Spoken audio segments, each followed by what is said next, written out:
Okay, so I'm glad you brought up those points because now I want to focus on you. Mm-hmm.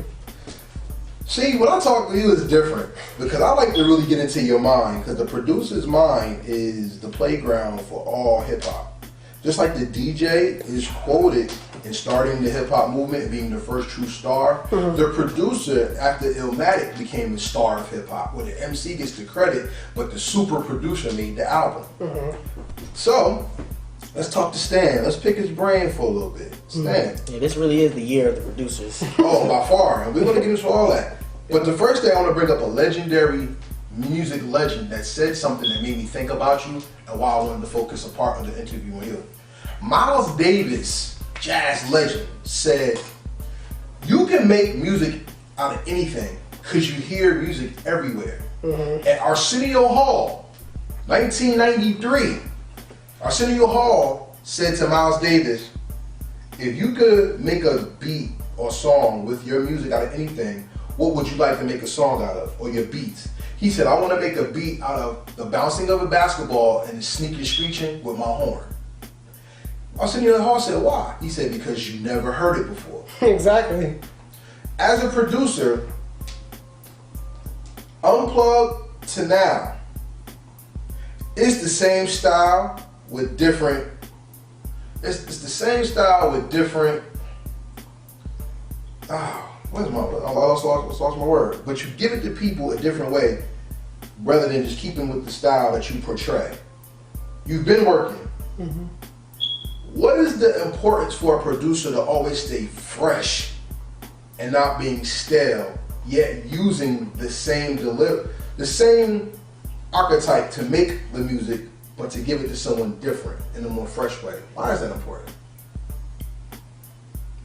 Because if I'm gonna answer this question with an example. Okay. If I was to keep, say me and you didn't like each other, and I was a bully, right?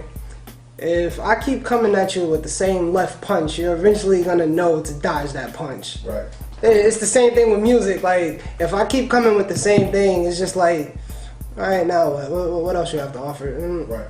Then you got this guy. Oh, he has something new. I'm gonna gravitate to this person. So I feel like it's one of the most important, if not the most important, attributes that you need to have as a producer. I'm gonna say more than any other thing, because you don't want that style to go extinct, but at the same time, like, you still want your you still want to make a name. You still want to be remembered for the creativity that you portrayed. Like, I didn't make this one sound just to be heard once. So I'm gonna attack that, and I'm gonna keep attacking it. I'm gonna elevate it. You get what I mean? Oh, like, yeah, of course. So it's basically just like, how do I stay relevant, keep staying, but polish this or change something about this and change something about that to make it better, like, just to make me sound better as an artist and still give the audience what they want to hear at the same time. You know what's dope? As a producer, you can hear something and pull something completely out different than anybody else hears. Exactly. One of my favorite beats of all time, Bob James, The Nautilus. Do you know it? No. No. Okay. So not off back. Bob James, The Nautilus has been sampled over 2 million times. Really. And to give you an understanding of Bob James, The Nautilus, have you ever heard Run DMC,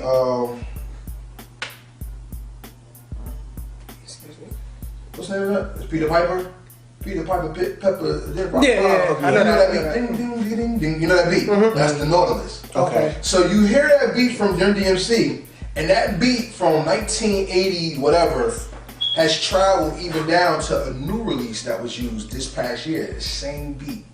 And the producer takes the same break or drum pattern and they flip it in a whole nother way that it makes new listeners take notice, but it makes veteran listeners appreciate. That's alright. Let's take Black Sheep for example.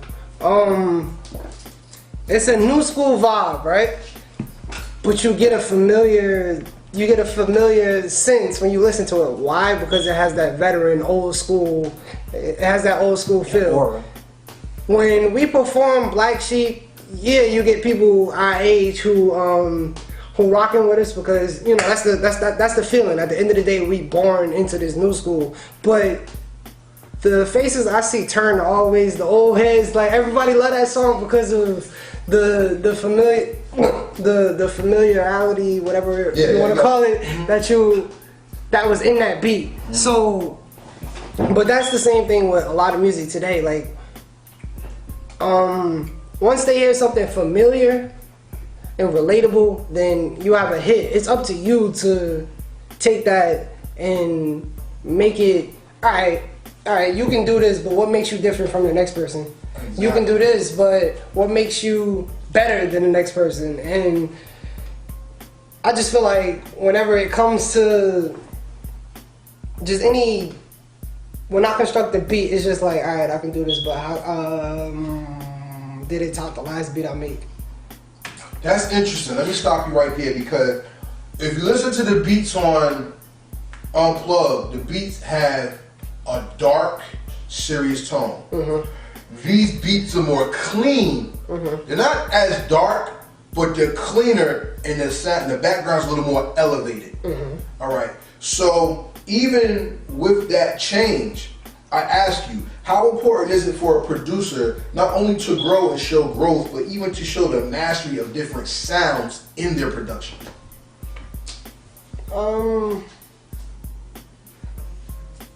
He's smiling, by the way. Every artist, producer, every person. Like this goes deeper than music, in my opinion. This is just proof that music is everywhere.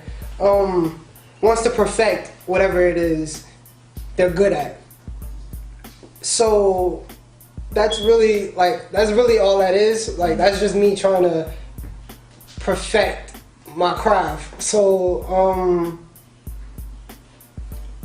whatever idea I had, I'm comparing Unplugged and not to be taken lightly. I was into, I say, more dark melodic sounds in Unplugged, and now I figured out a way, because if you listen to the two projects, like they're different in so many different ways, but you can still hear the similarities. I'm still into some of the same sounds, like the dark melodic stuff, but now going into that, I find more like me, I love choirs. I'll take that for an example. You can hear some choirs in Unplugged, but listen to the music you hear now, and not to be taken lightly. Songs like God Sent. That's a perfect example. I took something that I used to love and perfected it. I'm still perfecting that craft, so that's really all that is. But the scary thing about you is you live on a fine line of artistry and expression. Mm-hmm. I was watching a cartoon and it made me think about you. The cartoon's Castlevania. I love cartoons. And Castlevania is my favorite video game of all time. Mm-hmm. And anybody knows Castlevania, Dracula has his son. Yeah. And in the cartoon, it talks about the prophecy of the one that comes to save just from the darkness. Mm-hmm. So the dichotomy of being a rapper and a producer is, you know, that you are an instrument as well as you're making instrumentation with your music. Exactly. So you walk the fine line of expression, wordplay, and expression, ear hustling. Mm-hmm. So the thing about Alucard that made him so dope was being half human, half vampire. He had the best and the worst of both worlds. As a producer, because we're not going to talk about rhyming until we get you two together. Okay. As a producer, what is the curse of being a rapper, so that when you make the beat, you can hear yourself, but you're not really making it for yourself? You know what I'm saying? I don't know. It depends on the beat, because I'll have a beat in mind, and I'm like, all right, I hear this person on it. But then I'll have other beats where I'm only focused on the drum. Like I'm focused on what I'm making. This beat is dope. Like, I'm just focused on that beat. I'm not thinking about what comes next. I'm just in the moment with that beat. I'm not thinking about, I want this person.